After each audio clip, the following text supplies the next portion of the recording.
Below City Hall is a closet lined with books. Back here, In the back this is 1888. are I'm just hesitant to, the oldest. I don't want to mess these up. These are city council minutes from 1888, The cursor is so recently well done. shown to City Council President Ron Salem. I had no idea this room existed or the records were down here. 150 years of minutes dating back to 1870. This is one of the records going back to May 1901, the council meeting after the Great Fire. The Great Fire of 1901 swept through 146 city blocks, leaving almost 10,000 people homeless.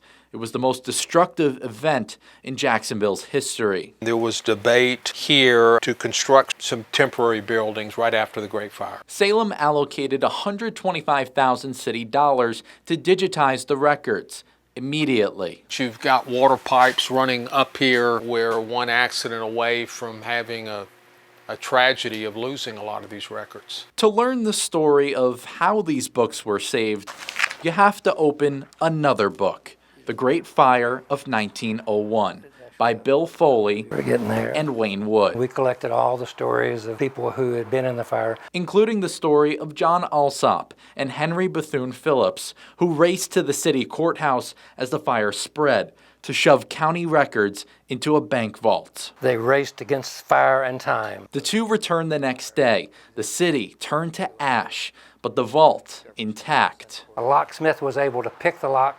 Flames and smoke started coming out of the vault. The records were on fire. They started throwing buckets of water on the fire and put it out. Most of the records were saved. Saved for generations, from a burning vault in 1901 to a dark basement in 2024. These records that did get saved are among those that we have today that are stored in those beautiful leather volumes for future historians to have a delightful time reading through them. Leather volumes soon to be digitized. Untold history, thanks to Alsop and Phillips. These two men saved Jacksonville's history the way no other two people have.